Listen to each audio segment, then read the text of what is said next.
श्रीनगर में सुरक्षा बलों के साथ मुठभेड़ में 3 आतंकी मारे गए हैं। श्रीनगर के बटमालू इलाके में बुधवार देर रात 2:30 बजे शुरू हुई मुठभेड़ आज सुबह तक जारी रही।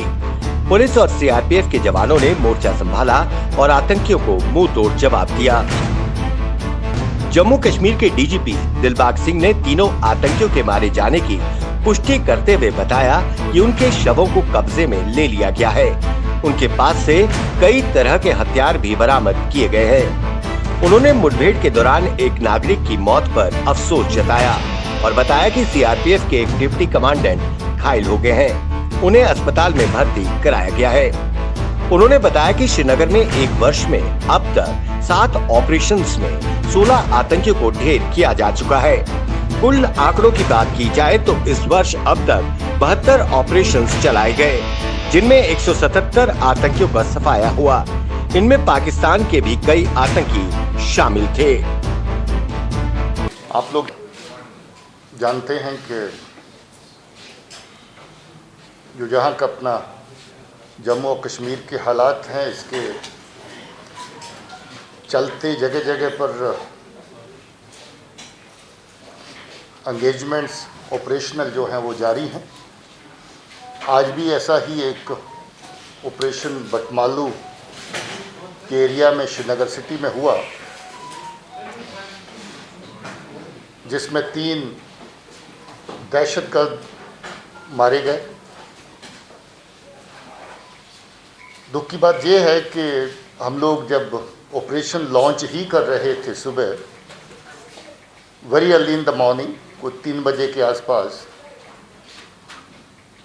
उसी वक्त हमारी पार्टी फायर के नीचे आई और अनफॉर्चुनेटली उस फायर के दौरान एक हमारे डिप्टी कमांडेंट सीआरपी की तरफ से, जो सीआरपी टीम को केओटी को लीड कर रहे थे, उनको गोलियां लगी, जख्मी हैं, बेस हॉस्पिटल में हैं। और साथ ही एक महिला कौंसल रियाज जो उस वक्त उसी स्पॉट पे थी, उसको भी एक्सचेंज ऑफ फायर के दौरान गोली लगी और अनफॉर्चुनेटली उसकी डेथ भी हो गई। हमें बड़ा दुख है इस बात का कि एक सिविलियन की जान इसमें जाया हुई। बड़े लंबे अरसे से ऑपरेशंस बड़े साफ़ सुथरे चल रहे थे, मगर सिटी के हालात के चलते शायद ये अनफॉर्चुनेट वाक़ा जो है औरत की डेथ का भी इसमें पेश आया। अभी तक इस साल के दौरान श्रीनगर शहर के अंदर 7 कामयाब ऑपरेशन हो चुके हैं और 7 ऑपरेशंस में 16 दहशतगर्द अभी तक यहाँ मारे गए हैं, जिसमें जुनैद सराई भी शामिल है, जो आप जानते हैं कि हिजबुल मुजाहिदीन का बड़ा कमांडर था। उसके अलावा भी काफ़ी कमांडर्स इस ऑपरेशन में मारे गए। मरने वालों में 5 लोग ऐसे हैं आतंकियों में जो श्रीनगर शहर के रहने वाले हैं और बाकी लोग 11 जो हैं वो बाकी ज़िलों के हैं। इससे आप अंदाज़ा लगा सकते हैं कि श्रीनगर शहर कितना निशाने पे रहता है बाहर के दहशतगर्दों के, जो बाहर के ज़िलों में ऑपरेट करते हैं। बार बार उनके ग्रुप बाकी ज़िलों से श्रीनगर शहर में आके पनाह लेते हैं और जहाँ पर दहशतगर्दी कार्रवाइयों को अंजाम देने की प्लान करते हैं और उसके मुताबिक जहाँ पर आकर के छुपते हैं और बहुत सारी कार्रवाइयाँ अंजाम भी देते हैं। आपको याद होगा जहाँ नौगाम में हमारे पुलिस के 2 जवान शहीद हुए, एक नाके के ऊपर 14 अगस्त को फायरिंग हुई। उससे पहले बीएसएफ के 2 जवान पांतच में उनके ऊपर अटैक हुआ और वो मारे गए।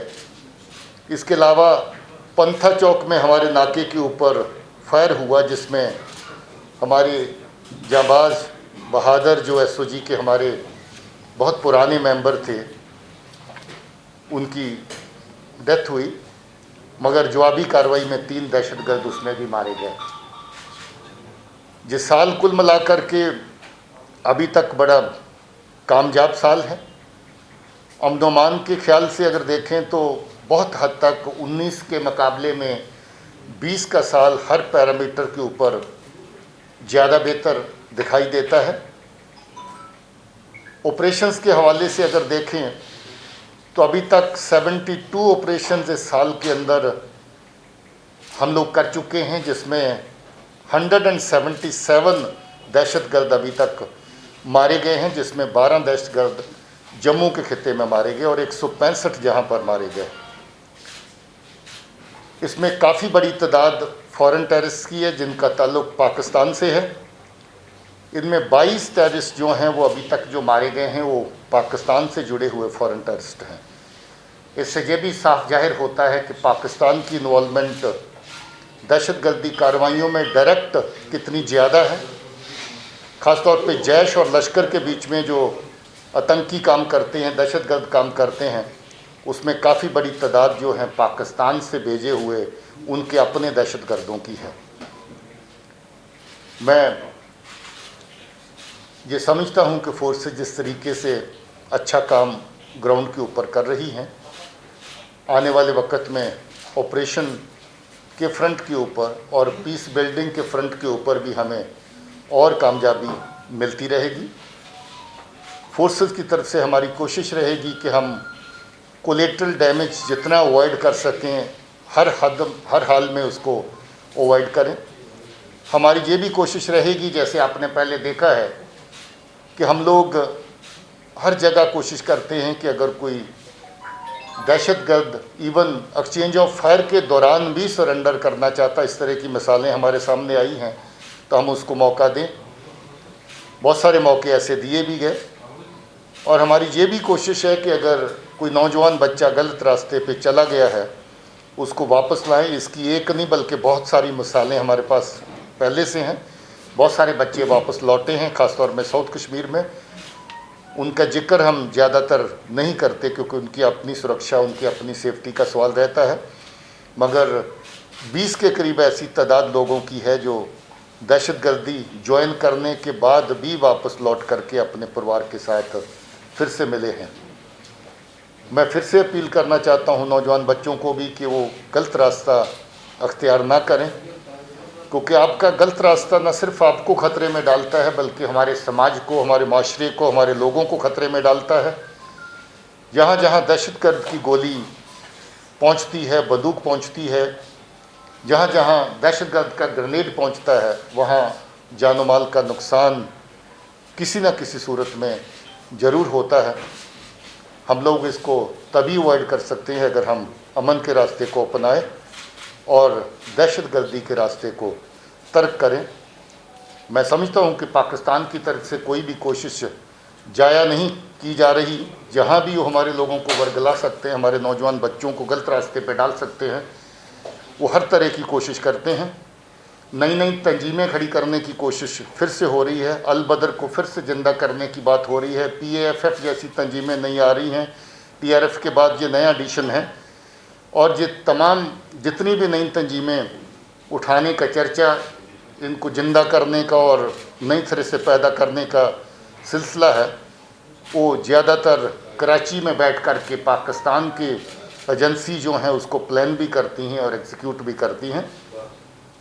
हम सख्त मजम्मत भी करते हैं इस तरह की कार्रवाइयों की और हम समझते हैं कि हमारे बच्चों का जो अपना हक है अपने आप को बिल्ड करने का, अपने कैरियर्स को बिल्ड करने का, अमन और शांति में रहने का, हमारे लोगों का जो हक है, उसके साथ बहुत बड़ी हद तक इंटरफेरेंस जो है पाकिस्तान और उसकी एजेंसीज़ की तरफ से होती है।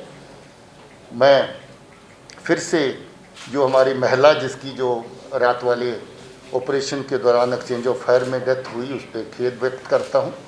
अनफॉर्चुनेट लॉस है और मैं उनके परिवार के साथ भी हमदर्दी जाहिर करता हूँ और ये भी दुआ करता हूँ कि हमारे ऑफिसर जो CRP की तरफ से जो ऑपरेशन के लीडिंग रोल में थे वो इस वक्त जख्मी हैं, क्रिटिकल हालत में हैं और उनकी तंदुरुस्ती के लिए भी दुआ करता हूँ।